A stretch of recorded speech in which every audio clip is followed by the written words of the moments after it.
ಅಧಿಕಾರದ ಮದ ಏರ್ದಾಗ ಈ ರೀತಿ ಎಲ್ಲವೂ ಕೂಡ ಮಾಡಿಸ್ತದೆ. ಕಾಂಗ್ರೆಸ್ ಸರ್ಕಾರದ ಅಲ್ಪಸಂಖ್ಯಾತರ ಓಲೈಕೆ ರಾಜಕಾರಣ, ಇವರ ಓಲೈಕೆ ರಾಜಕಾರಣದ ಪರಿಣಾಮ ಒಂದ್ ಕಡೆ ಆದ್ರೆ ಹಿಂದೂಗಳಿಗೆ ಅಪಮಾನ ಮಾಡುವಂತ ಕೆಲಸ ಕಾಂಗ್ರೆಸ್ ಸರ್ಕಾರ ಬಂದಾಗ್ಲಿಂದಲೂ ಕೂಡ ನಡ್ಕೊಂಡು ಬರ್ತಾ ಇದೆ.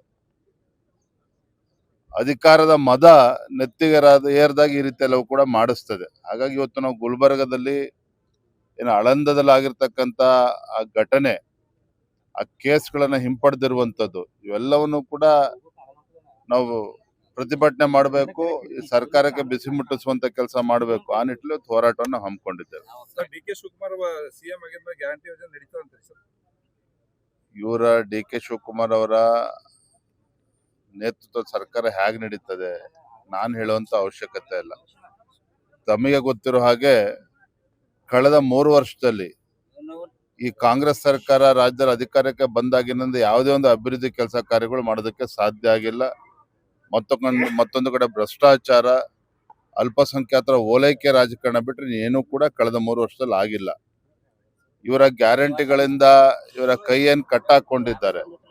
ಅನುದಾನದ ಕೊರತೆಯಿಂದಾಗಿ ಇವರು ಕೂಡ ಡಿ.ಕೆ. ಶಿವಕುಮಾರ್ ಅವರು ಕೂಡ ರಾಜ್ಯದ ಅಭಿವೃದ್ಧಿಯನ್ನ ಮಾಡೋದಕ್ಕೆ ಸಾಧ್ಯ ಇಲ್ಲ.